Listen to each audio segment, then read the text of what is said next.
A very good evening to you all and welcome to the first edition of News Tonight here on UBC TV. First though, let's have a look at our main stories.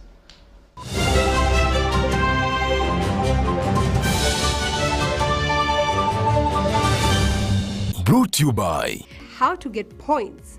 Just use MTN to make calls, send SMS, load airtime, buy bundles, or pay for MTN subscription services. Everywhere you go, MTN.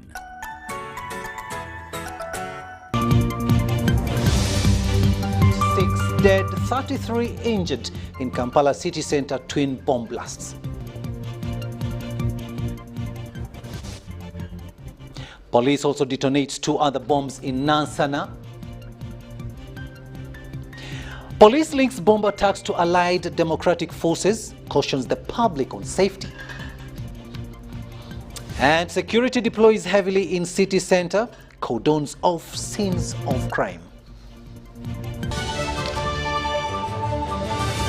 Was brought to you by Everywhere you go, MTN.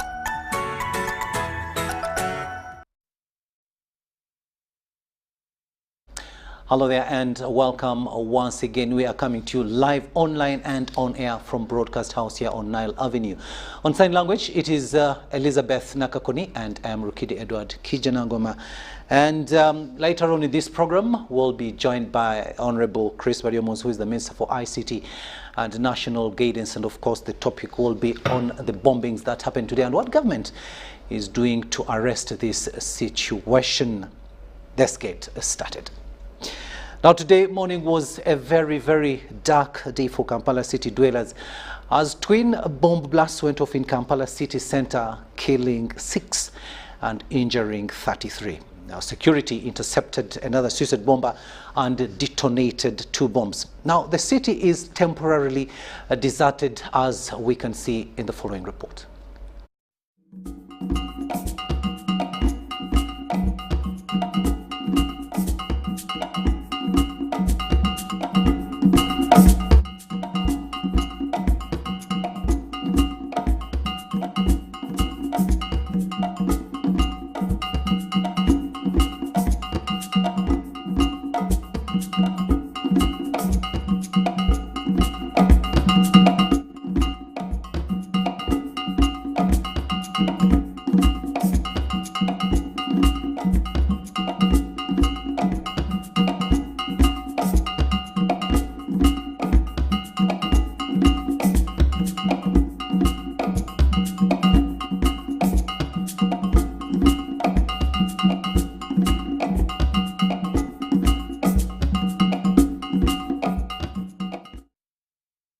Yeah, that's some of the information, and of course giving you the numbers of the people who perished and those who are admitted in Logan. That also brings us to the second story, where it is said that 6 people have been confirmed dead in the deadly bomb blast that hit Kampala Tuesday morning.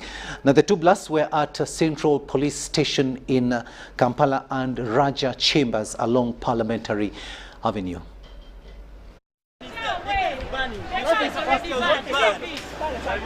A Tuesday that started like any other, a morning that cannot be forgotten. A bomb blast between Raja Chambers and Jubilee Towers paralyzed business along Parliamentary Avenue.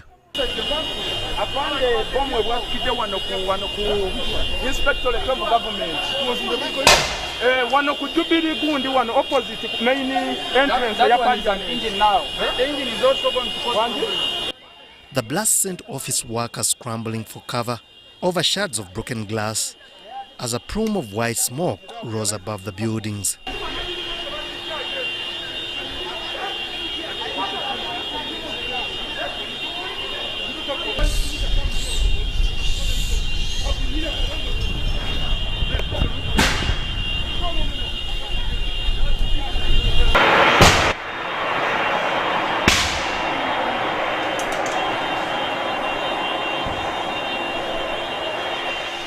Cars parked along Raja Chambers went to frames, confusion and panic from the natives, injuries all in the same frame, with cries calling for rescue.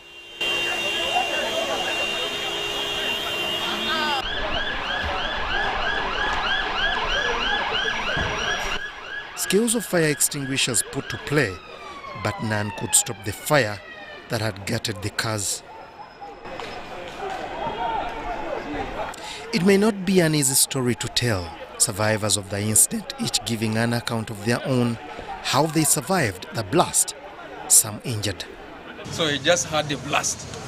So he only to find the way out, or he thought maybe the building is collapsing, only to see the dust is full everywhere. We were going to branch the Kenya Airways corner to go to the other side. We had a bigger explosion, even the whole building began shaking. That's where people began passing mirrors forward. We didn't know what to do. We didn't know what had taken place. This was the most shocking part of my life, seeing people die, seeing people lose their lives. Because on our side, people were safe, but then the other side, the entrance of IGG. Fire brigade cordoned off the fire-gutting vehicles. Police restricted movement along Parliamentary Avenue as Red Cross ambulances evacuated the injured. Hospital. So our teams are still here until the situation normalizes. Police has confirmed 6 dead, 33 injured in the train blast. Ngabo Amon, reporting for UBC TV. Gabo Amon reporting there, and of course we'll majorly dwell on the happenings pertaining to the bombings that happened earlier today. And the Ugandan capital has been a scene of ugly incidents following those 2 twin bombings earlier today. Now, one of the suicide bombers detonated at the Central Police Station right in the heart of Kampala city, causing fear among the public. Take a watch.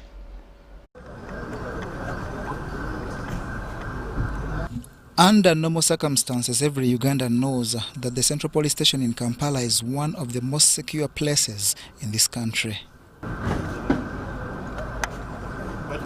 But alas, today has proved us wrong with a bomb blast that claimed lives and injured scores.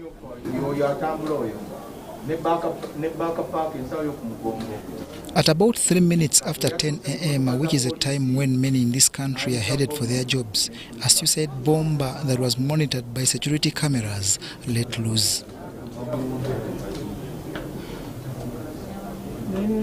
There's another version of another camera that captured.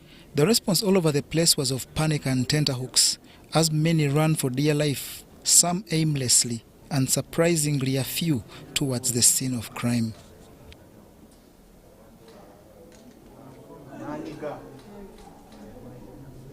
That first blast killed several and injured scores, leading police to use all its devices, including sniffer dogs, that sensed one at Kochi Plaza, which was wrapped like a gift.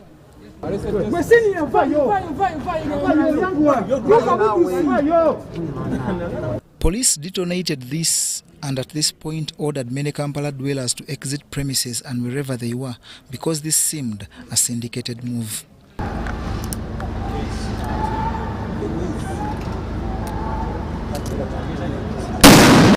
After a little while, like in real response to such calamity, a few of them, including Kampala Central Division Mayor Salim Uhuru, arrived at the scene of the first and then proceeded to others.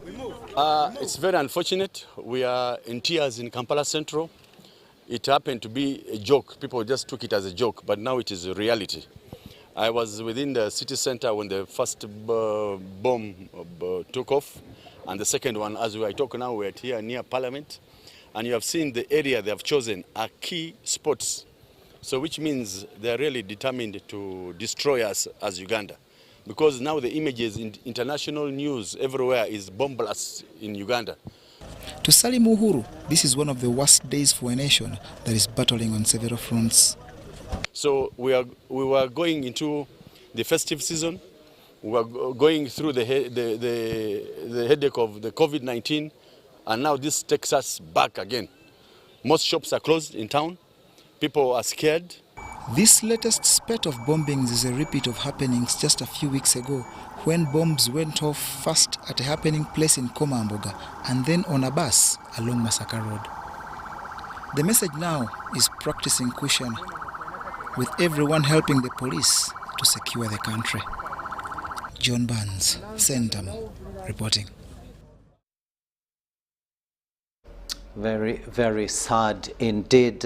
Meanwhile, a suspected suicide bomber has been arrested at Katoke village in Nasana municipality, Wakiso district. It follows a joint security team that foiled another would-be bomb attack where the assailant was shot in the arm. We have more in this report. A joint counter-terrorism and bomb squad team foiled another bomb attack after a twin blast area in a Kampala business center. The incident happened at Katoke village, a few yards from Katoke Trading Center in Nasana municipality. The attacker was trailed by a security team after a tip-off and chased him through Waise, where he was shot and disabled. We managed to cordon off the area and we started monitoring movements.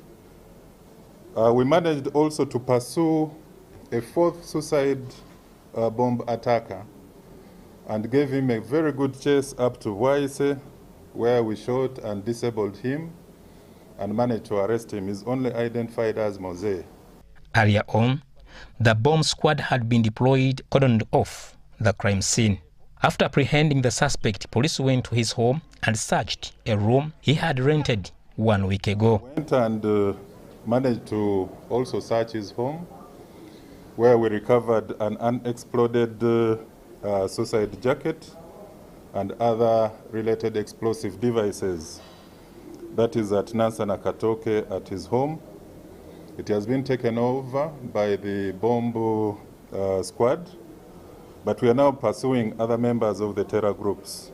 Bomb experts were dispatched to the crime scene to carry out the investigations and found a bomb which was detonated at the crime scene.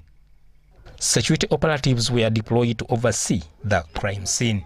Right now, up to now, our bomb experts and team of forensic experts are still documenting the scene.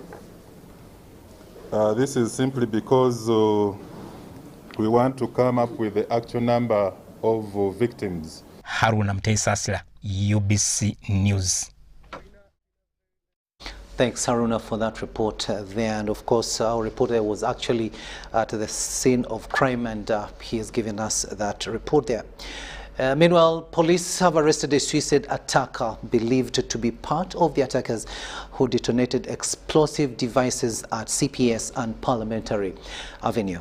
Now, the attacker was arrested in Boaise after 3 bombs were detonated in Kampala. Police has released footage showing the movement of the attacker. Ivan Kahwa reports. Uganda police have confirmed 6 people dead in a bomb blast in the Central Business District at Central Police Station and Parliamentary Avenue, Kampala. Police confirms that the blast was conducted by suicide attackers wearing suicide vests. The suicide bombers died in the attack. 33 people were injured, of whom 5 are in critical condition. So right now we are still talking about 3 bodies of people that are dead. 3 suicide attackers who killed themselves. Police have released videos indicating the movement of the suicide attackers. At the Central Police Station, Kampala, the attacker was wearing a bag on his back and blew himself close to the Central Police Station entrance, killing himself instantly. The spillover effect from the bomb covered a radius of about 30 meters, that is from near the checkpoint up to the front desk office at the Central Police Station. At the Parliamentary Avenue, the criminals disguised as motorcycle riders and blew themselves in the middle of the road. Now these kinds of threats remain significant because IEDs and suicide bomb jackets can easily be built from common household items. We indicated some of these items like nails, metal scrap, ball bearings. They use phones and batteries, as well as ammonium nitrogen. Police pursued the 4th suicide attacker and arrested him in Waise. It is believed he was going to detonate another explosive device. And gave him a very good chase up to Waise, where we shot and disabled him and managed to arrest him. He's only identified as Mose. Immediately we went and managed to also search his home, where we recovered an unexploded suicide jacket and other related explosive devices. The attacks have been linked to the radicalized group of the Allied Democratic Forces. Ivan Kahwa, UBC News in Kampala.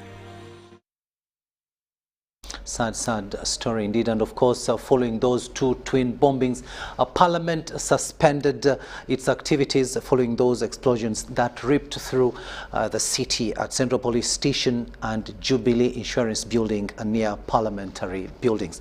Now, security remains tight at Parliamentary Avenue, as Bernard Yiga reports.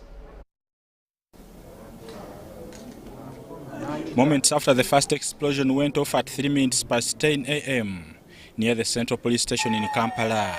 3 minutes later, another one exploded at the Parliament Avenue, hitting the Jubilee Insurance Building that also houses the Inspector General of Government Offices.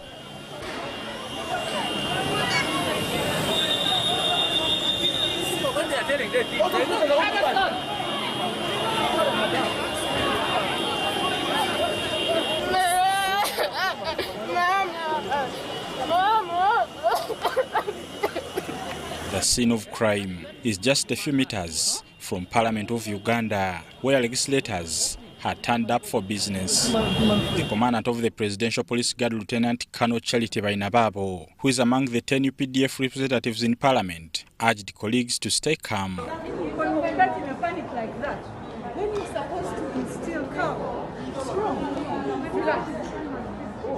Busia Municipality MP Godfrey Macho was among those who witnessed the fresh ugly scenes. I was at the gate of Parliament. I was at the gate of Parliament coming in. Immediately, 2 minutes, I had a blast behind. And when I looked over, I saw a lot of smoke. Then I drove like for 2 minutes and stopped again. And I asked the police lady who was there, "Is that a car blast?" She told me, "No. Honorable, you just got, seems there is a bomb blast." I was terrified. I had to drive and go into the parking. And we were in a meeting, actually, when we first had the first one, and the most aggressive second explosion, which was just close to us at Jubilee Insurance. Thus, we had even to call off the meeting. A statement signed by the clerk to Parliament out of MSJ, the Deputy Speaker of Parliament, Anita Monk Annette, suspended Parliament and asked the legislators to remain at home. Even right now, the Speaker has communicated, and she was also in, that there can't be plenary or even other activities of Parliament because of this. MPs described the ugly attacks as unfortunate, testing the country's security system. By the time someone comes from wherever he or she has come and blasts such a bomb, when you see the Parliamentary Avenue, you look at CPS, the first bomb where it has happened, and Parliamentary Avenue, the security which is there is too much. They come and even reaching Parliament alone, you could see human flesh at the gate. This tells you that the degree of this level needs a deeper investigation. And the security people should not just take this thing lightly. Because it could be maybe that these people who are trying to plant bombs in the city could be trying to test the depth of the water.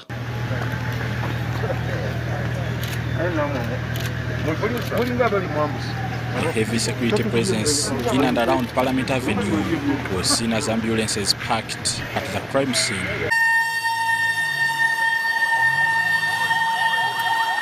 Security sealed off Parliament of Uganda building, and all the roads leading to and from the house remained closed. Bernard Yiga, UBC News. Meanwhile, survivors of the Tuesday, 16th November 2021 bombing in Kampala are in agony following a horrific incident that saw some dead and others injured. Now, some attribute their survival to the grace of the Almighty God. Kampala Central Division Chairman Salim Uhuru calls for more vigilance in fighting high crime. Middle-aged Jamba Godfrey did not see this coming. he had briefly moved out of Batia Chambers for a mobile money transaction. It is an act of terrorism that paralyzed business on Parliament Avenue in Kampala. The fragments on his clothes confirm his narrow escape from death. So the second burst found me outside and I fell down. I started crawling like a baby. I came behind here, just look at myself to see if I've got any problem. I saw I had this. Jamba did not survive this alone. Seen scampering for safety from the scene is Tumwesje Phoebe, an employee of Canadian consulate. Alongside others, her own tale of survival is horrifying and tense.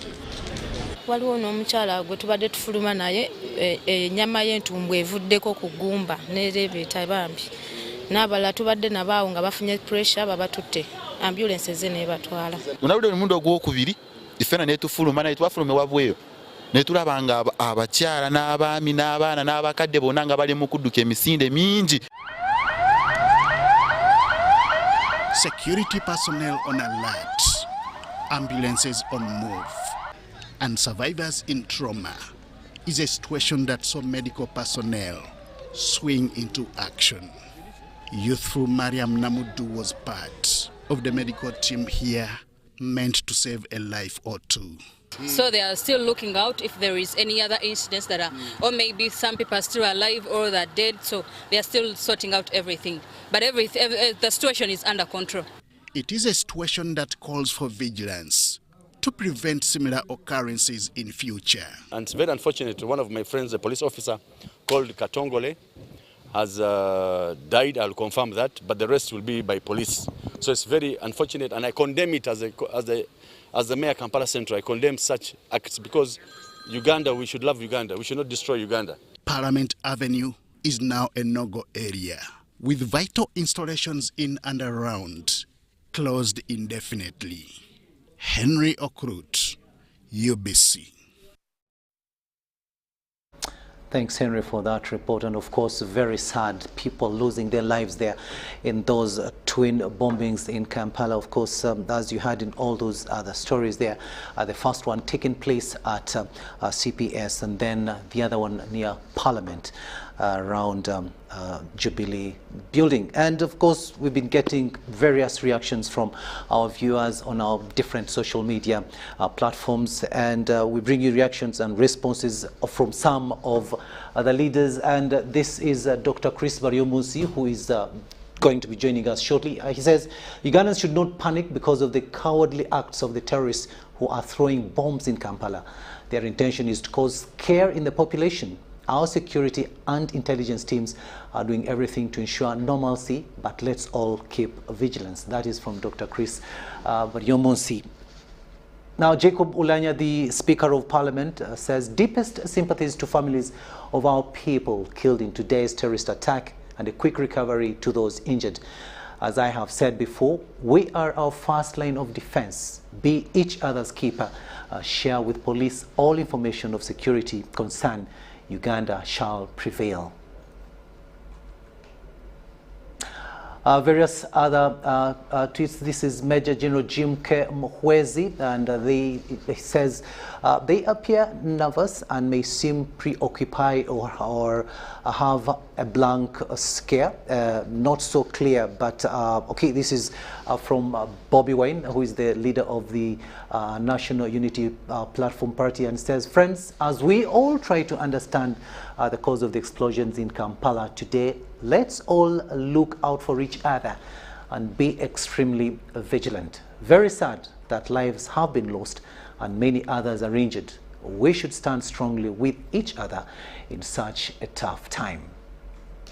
Dr. Joyce Moriku Kaduchu, very sad that lives have been lost and many others remain injured after the two suspected bomb blasts in Kampala city.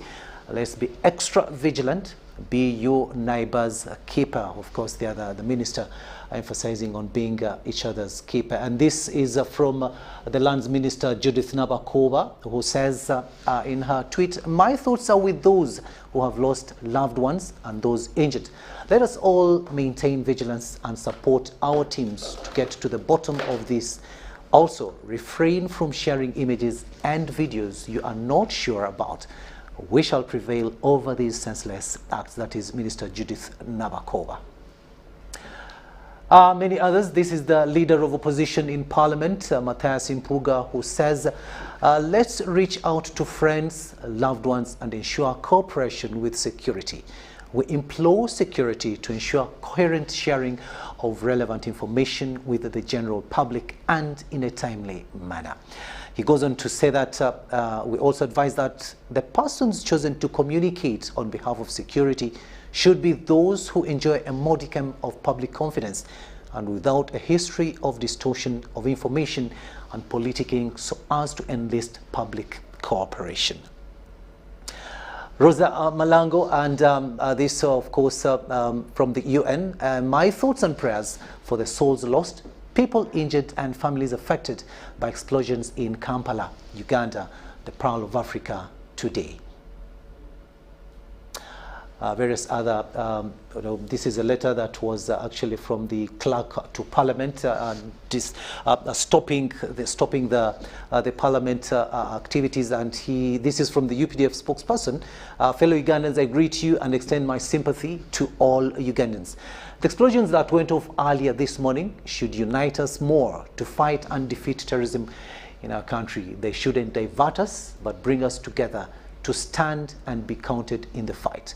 We regret lives that have been lost, and this can only increase our commitment as security forces to tighten and heighten our operations to secure all.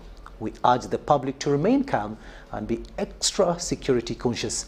As it has been in the past, this new wave shall also be defeated. Now, those are some of the tweets that have come through, and of course we'll be giving you more and more as they come in. Now we'll be taking a very short break, but when we return, we'll be joined by the ICT and National Guidance Minister to give us more about these bombings and what government is doing to arrest the situation. Stay tuned.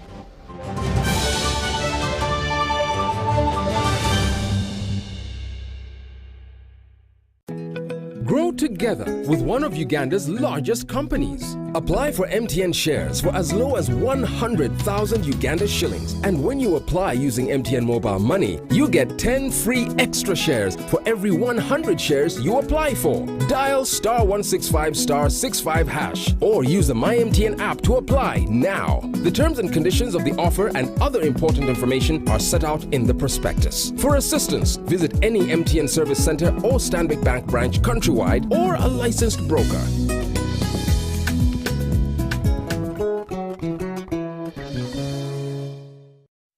Raising Voices. I feel happy when my father spends time with me. I hope all fathers will like my father. I want my father to reach out to all fathers. He knows how important it is to be a good father. I promise to help my father inspire other fathers to change. In this time of COVID, what is your promise to the children of Uganda? Because a violence-free childhood is everyone's right. Raising Voices. It's the festive season and we love it. And that means it's time to celebrate with GoTV. Come with me. So get your GoCoder and GoTV value for 25,000 shillings to watch with the whole family. And if you're feeling extra festive, upgrade to our best package yet, GoTV Super. Something to look forward to. Download the My GoTV app for more information. Super. We all deserve a super festive season. And with GoTV, there's every reason to love it.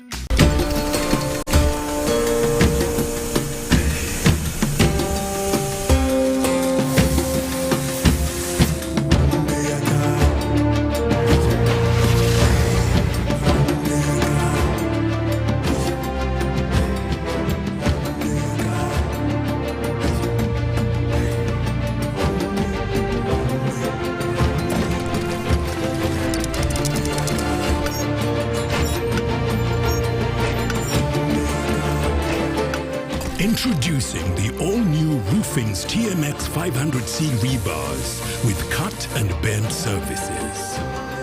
Roofing's, strength of a nation.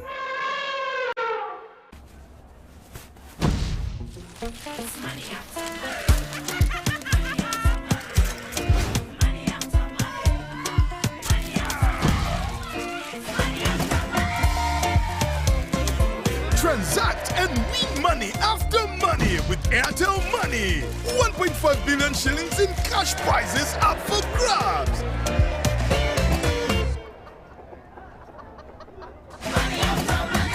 The more you transact, the higher your chances of winning.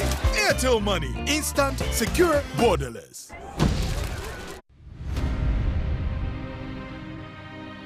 If you look at all sectors, energy has an influence.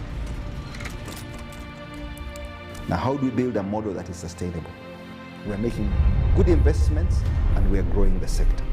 Our record under UEP had not been that very good. World Bank Group has been involved in Uganda electricity sector since the mid-2000s, where it has supported the government in very bold reform. The last 15 years, we focused on the parameters that were set in our concession that was negotiated at the time. It took the best minds of Uganda to work on it and also the best minds internationally because they had to plan for 20 years ahead. As remember, we have innovated over the period. We've rolled out cashless. We introduced payment metering, Yaka. As I speak now, the 1.5 million customers are all on Yaka. The transition has been very, very good because Ugandans who enjoy the power went out and bought shares. Umeme's massive investment, a robust and functional distribution network that will impact the lives of Uganda's over 40 million citizens. Emisinde gyokujaguza amazalibwa ga Ssaabasajja Kabaka Ronald Muwenda Mutebi II gikomyewo. Ssaabasajja asiimye asimbula abaddusi ku ssaawa emu yennyini ey'okumakya ku Sande nga 28 Novemba 2021 okwetaba mu misinde kujja kubeera scientific. Tukwatire wamu mu kaweefube okulwanyisa n'okumalawo obulwadde bwa mukenenya omwaka 2023 we gunaatuukira. Gula tikiti yo leero ku $1.5 okuva mu maduuka ga Airtel amalondemu ku New Park, Chagwe Road, Shoprite Ben Chiwanuka, Tombani Center, obe Bulange Mengo. Osobola n'okugula tiketi ng'oyita mu nkola ya Airtel Money ekutuusibwako aba UNAIDS, CBS, BBS ne Airtel, the smartphone network.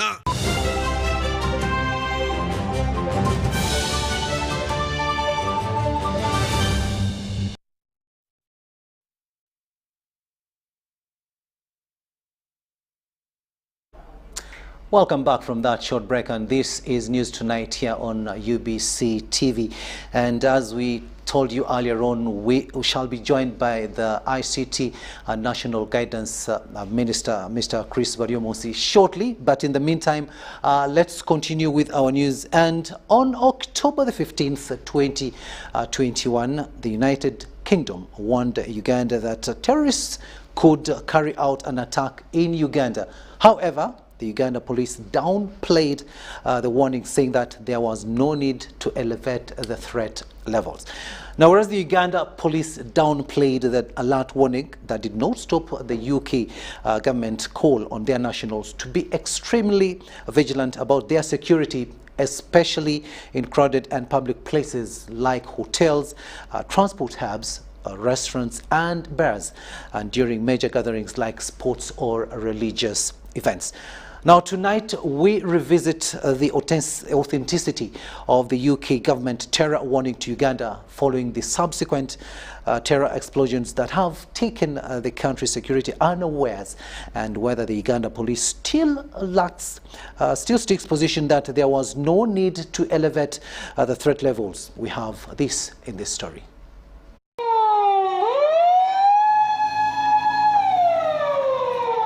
On October 15, 2021, the UK government warned the Uganda government that terrorists were planning to carry out terror strikes in the country.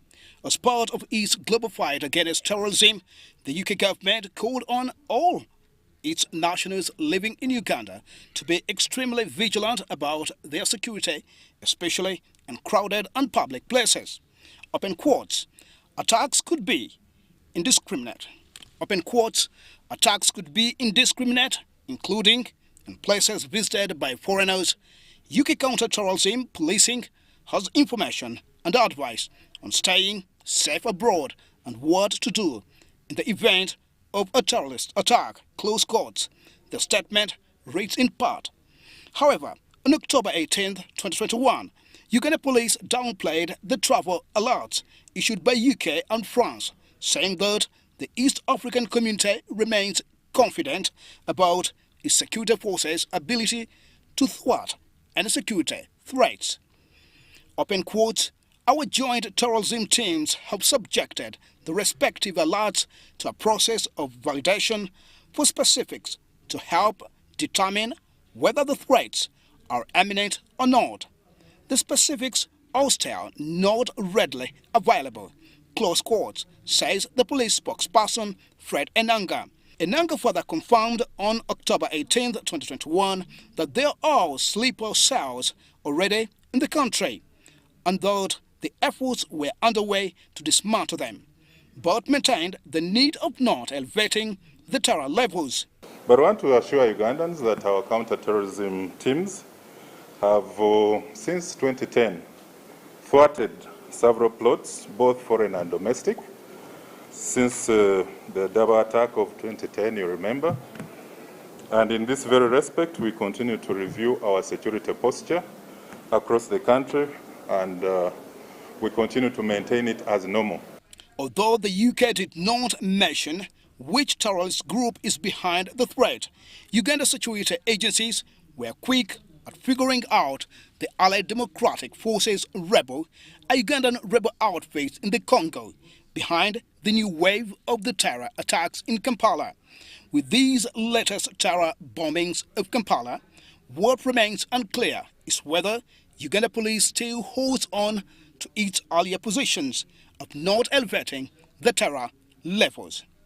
On the other side of business, the UK terror alert could negatively affect Uganda's tourism sector, which has already been battered by the COVID-19 induced lockdown and other restrictions since 2020.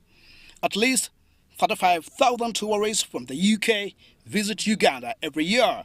Uganda's annual tourist arrivals had been increasing to more than 1.5 million before the coronavirus pandemic.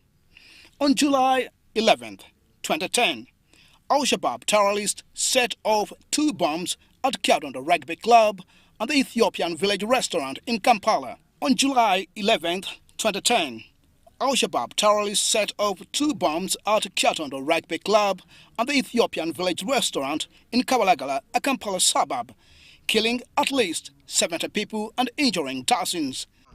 The ground shook. The assumption was an electricity transformer had blown. Since then, security agencies have been issuing terror alerts, warnings, nearly twice every year. Timothy Spassi, UBC.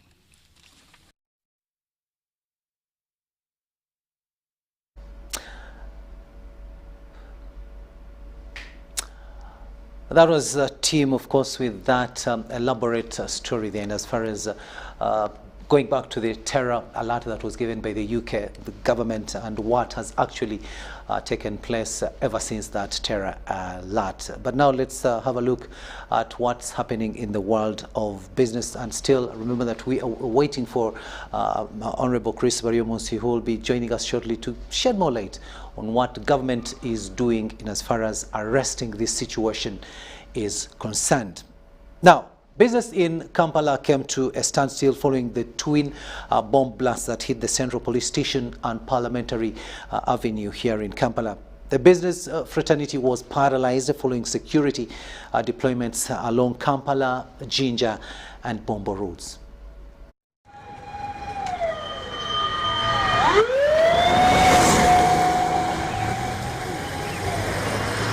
Business activities hit a snag after twin bombs went off at a Central Police Station and Parliament Avenue near Parliament buildings.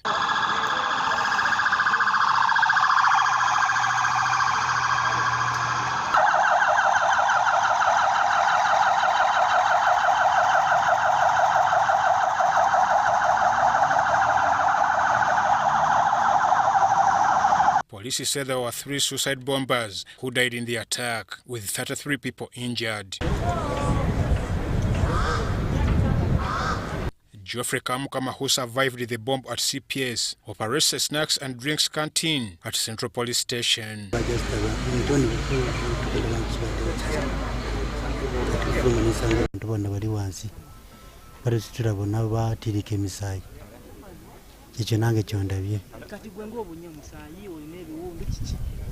Sina biwundu kuja kumali nsitula babadde bakosiddwa tubateeka ku CPS.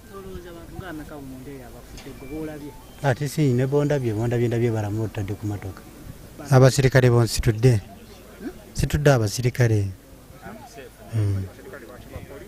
Police.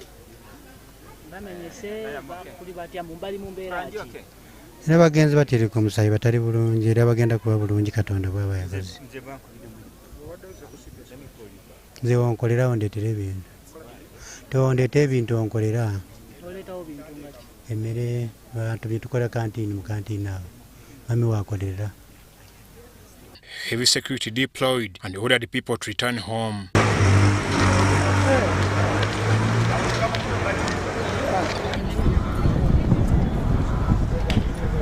Along Parliamentary Avenue, Kampala, Jinja and Bombo roads, business was on a standstill as traders closed the shops and returned home. However, downtown Kampala, business was normal for traders and vendors.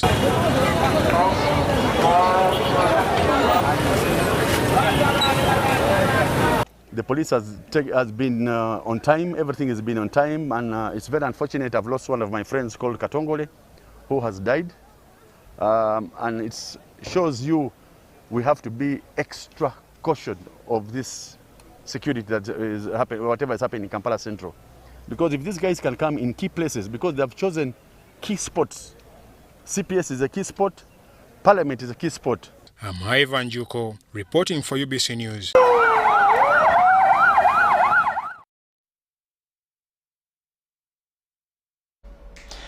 Yes, that was the situation downtown, as you've just heard from that story by Ivan Juko. Business, of course, paralyzed following those twin bombings.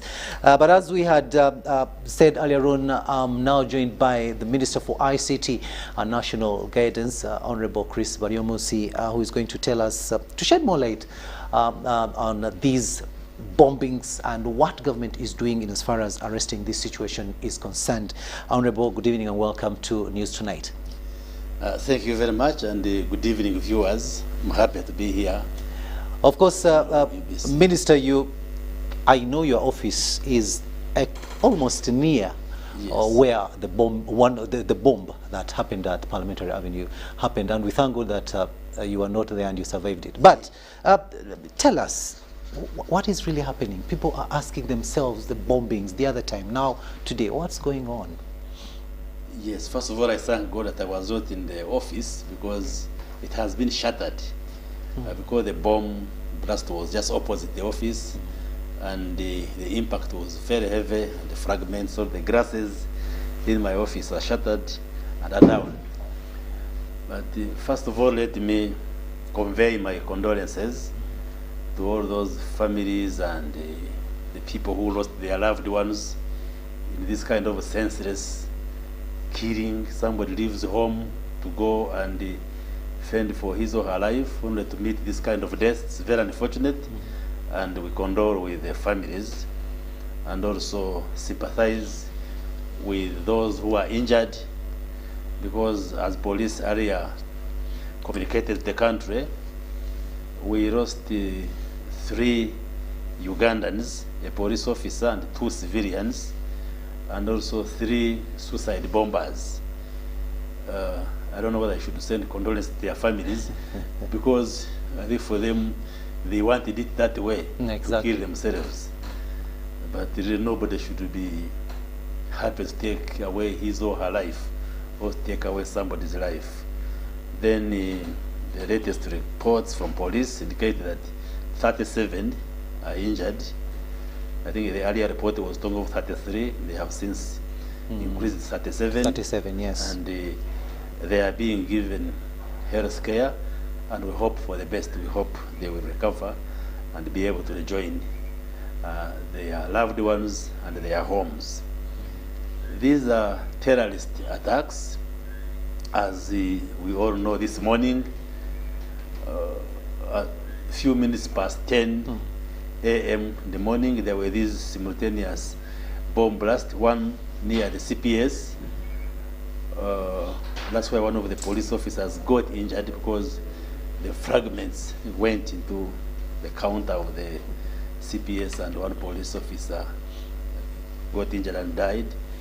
And then a civilian there, another civilian on Parliamentary Avenue. That brings the number to 3 plus the 3 suicide bombers. Fortunately, the 4th suicide bomber, I think he feared taking away his life, and our police officers and security officers managed to pursue him, injured him, and actually found him with a bomb which hadn't exploded, and they were able to detonate it. And also they discovered another bomb at his home, which they also detonated. He's being treated, but also he has since revealed very useful information, which I may not air on television. Exactly. But it's going to help the investigators to get to the root of the matter, so this matter is dealt with decisively. And we condemn this kind of act, whatever the intentions are. Really, why should you wake up and your intention is to go and kill others? Moreover, you kill those even whom you don't know. Innocent people. Innocent people who have nothing to do with you. And then even some of them, they take their lives in the process. It is senseless, it is stupid, it is just cowardice of the highest level. And we strongly condemn this kind of behavior, these kinds of acts. Thank you, Doctor. Now, of course, these bombings, and not only these ones, but also those ones that happened about a month ago, people are really scared. Today, when we came to town, streets were, deserted, very few vehicles on the road. It's like it's a total lockdown all over again, but this because of the bombings. Now, Doctor, what assurances can you give first the general public, but also, most importantly, the foreigners? Tourists had started coming in, and this might scare them. So what assurances are you as government giving to these people that it is well? First of all, people have been even asking, who are these people who are doing these bombings? Like we've been telling the country, these again are strongly associated or are actually from the ADF, which is a terrorist group that Ugandans know of, which waged war against the country a number of years back. They were defeated. Their remnants reside in the eastern part of DRC, and they now have a suicide bomb sort of squad now that is promoting this kind of urban terrorism, because a few weeks back, you recall, there was an explosion in Komamboga, then another one in the Swift bus that was going to Western Uganda, and I think they are experimenting on their devices, because the Komamboga and the bus incident, I think the devices were not as strong as the ones which were used today. It appears they are assembling these devices and trying them out to see how strong they are. We know the people who are coordinating them within the DRC. There is a lot of information which is known by the intelligence and by government. We may not reveal all of it on the television or in the media for fear of jeopardizing the investigations and getting the root of the matter. But these are linked with the ADF. These have infiltrated the country, but there is no cause for alarm. Yes, of course, when bombs explode and we lose lives, people get scared. There is panic. And for them, that is their major intention. Their major intention is to cause panic, to cause a scare in the population, so that people fear going to offices, people fear going to their workplaces, and an impression is created that the government cannot protect its people. That's what their intentions are. But despite what happened today, I can assure the population and all the viewers that security and intelligence services are on top of the situation. Yes, we can't say with the certainty that we have apprehended all the terrorists. It could be possible some are still roaming around, but we shall definitely get them. They will not hide for all these days. Therefore, the assurance we want to give the public: do not panic, do not get scared. Yes, it is regrettable. The incidents of today happened and some lives were lost, but the security is on a high alert, and the security services are not sleeping. They are working day and night. But also, for us to overcome these threats, all of us must get involved. It requires and calls for vigilance of all of us, because police and security services may not be everywhere, even in our homes. Like what we saw today, the cameras were very helpful in showing us how these bombs exploded. These are people who were moving on borders, masquerading as riders. They are having bags where they are hiding these devices. So it calls on all of us now to be vigilant. If you see strangers near your neighborhood, near your community, near your home, whom you do not know, if you see somebody putting on a heavy jacket when it is very hot and shining, be suspicious. So all suspicious characters must now be followed. And if there is anything suspicious, please report the nearest authorities.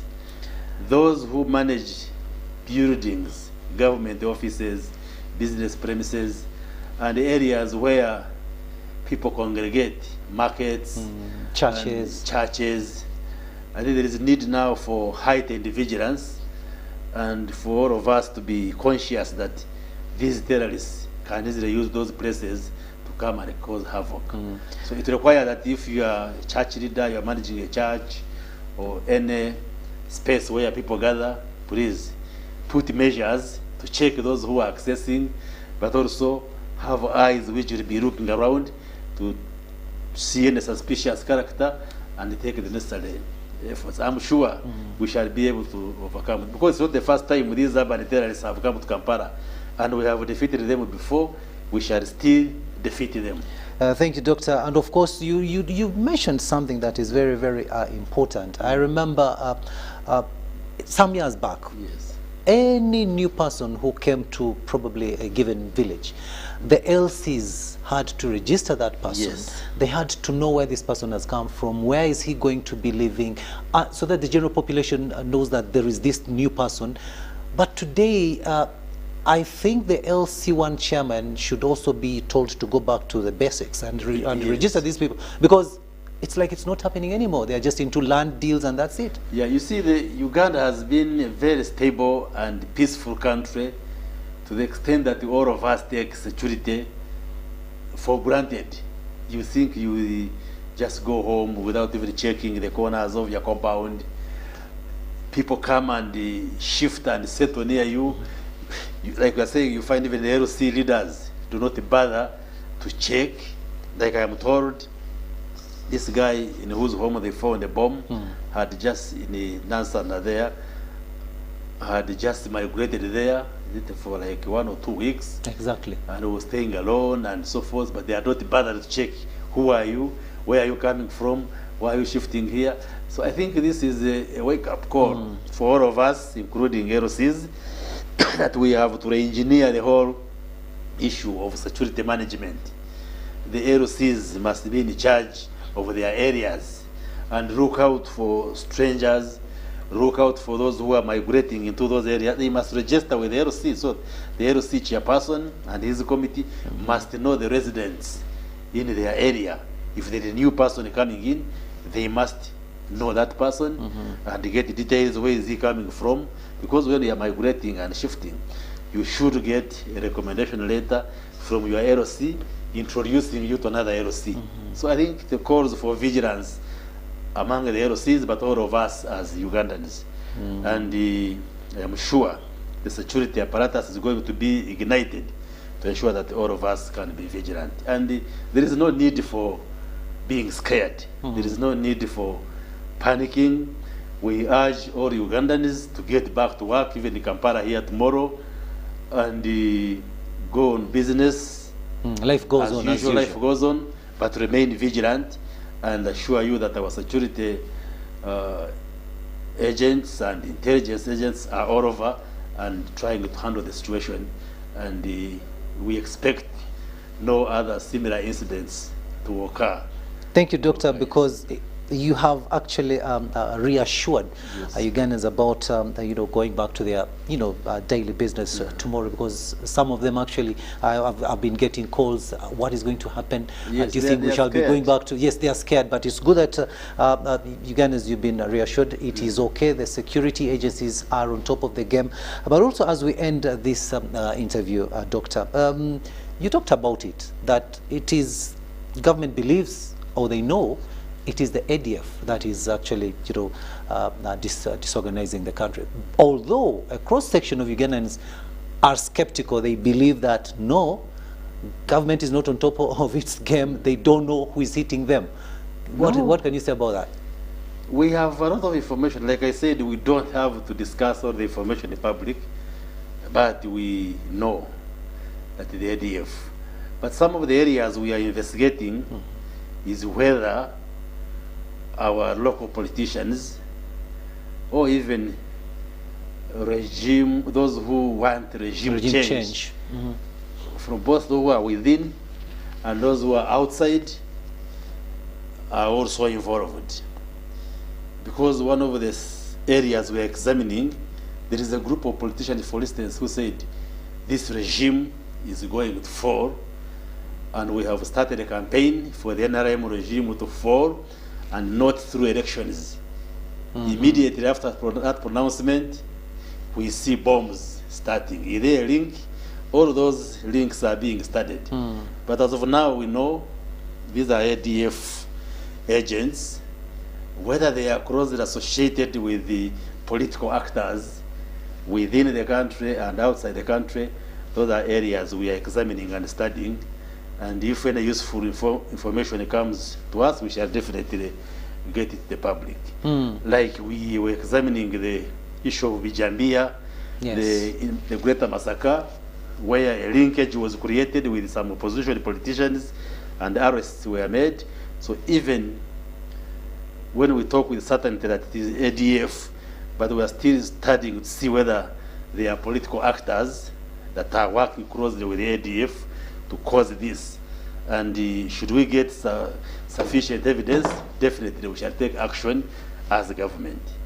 So those who are saying it's not ADF, whom are they suspecting to be the one behind this? If anybody has information which is useful, I think you can quietly bring it to government agents or to police or security agencies. And in these investigations, we call upon the public. If you get any information from any source, any court, because this is our country, all of us want to be safe, please feel free to pass it on to us who are in government, or your LOC, or the police near you, so that we can examine this information, process it, and it may be useful.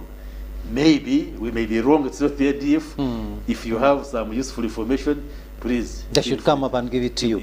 And finally, the Honourable Minister, the UK terror alert that was given, some people are actually blaming government, especially police, for not actually taking it seriously, because the alert was there that there could be bombings coming into the country, and it has actually happened. So was there some laxity on the part of police or government? Because the terror alert came and indeed the bombings have happened. Well, there was no laxity. Every information which comes to us, to police, it is taken seriously. But maybe the public usually expects police to come and call a press conference and say, we have got this alert and we are serious. There are times when they don't have to come out, but they work quietly. Like I can assure you, there are very many bombs which they have discovered and detonated without them exploding and killing members of the public. So any information which comes, whether from UK or even individuals, even the lowest people you would call the lowest of society, that information is treated with the maximum importance, because when that information comes, and maybe this is also to alert police that do not disregard any information that's given to you. Yeah, absolutely. Irrespective of who has brought it, because by the time somebody gives you that alert, you should follow it up. Maybe there is something substantial, like this alert came and now we see what is happening. So, but I don't think it was ignored. I know the police, the security agencies, the intelligence officers have been working, and most of their work may not be open to the public, but they are working and they take all that information seriously. Thank you. Your final word to Ugandans. My final word to Ugandans, once again, we condemn these cowardly acts of killing innocent Ugandans and innocent people. And the assurance I want to give the viewers and Ugandans is that we shall get to the bottom of the matter, because it is not the first time to get these urban terrorism activities. We know where they are coming from, like I have said, and we shall definitely suppress them. So do not panic. It is regrettable that our people have died. It's regrettable that this has caused panic and scare in the population, but the security officers, the intelligence officers are working around the clock. As we go into our bed, they are working in the town and outside, and therefore let's go on with our work normally, but just keep vigilant. The LOCs, all the leaders, and all of us should now be more vigilant, look out for suspicious characters, and be able to report them to the authorities. And if we work together as Ugandans, we shall be able to overcome this scare, this threat of terrorists who think that they can scare Ugandans, but we have seen worse things than this, and we shall overcome this terrorism. Thank you so much, Dr. I'm sure also people out there, because I've just been having an interview with CNN and many other foreign media houses, and the scare also among the tourists, people who were intending to travel to Uganda. I know that is the intention of this kind of terrorists, to scare Ugandans, to instill fear, to scare people not to come into the country. But there is no need to cancel your itinerary. Those who have booked to come to Uganda, those who are planning to come, please go ahead. There should be no cause for alarm. Yes. Thank you so much, Doctor. That has been Dr. Chris Baryomunsi, who is the Minister for ICT and National Guidance, and he has at least reassured Ugandans, and not only Ugandans, but also tourists and other foreigners who want to come to the country, that it is well. The country is peaceful, irrespective of what has happened today. So even Ugandans, tomorrow, do not stay in your beds or at home. You've been reassured. You can go to your business premises, you can go to your offices and work, because the security agencies and police are on top of the game, and these things will be, this situation will be arrested. Thank you so much, Doctor. I hope to see you some other time. Yes, thank you very much. We shall be coming here regularly to update the country about what's going on. Thank you so much. And that interview brings us to the end of this bulletin. Remember, our next bulletin will be coming your way at 10 p.m. So do stay with us and enjoy the rest of the programming until 10 p.m. My name is Rukidi Edward Kijanangoma.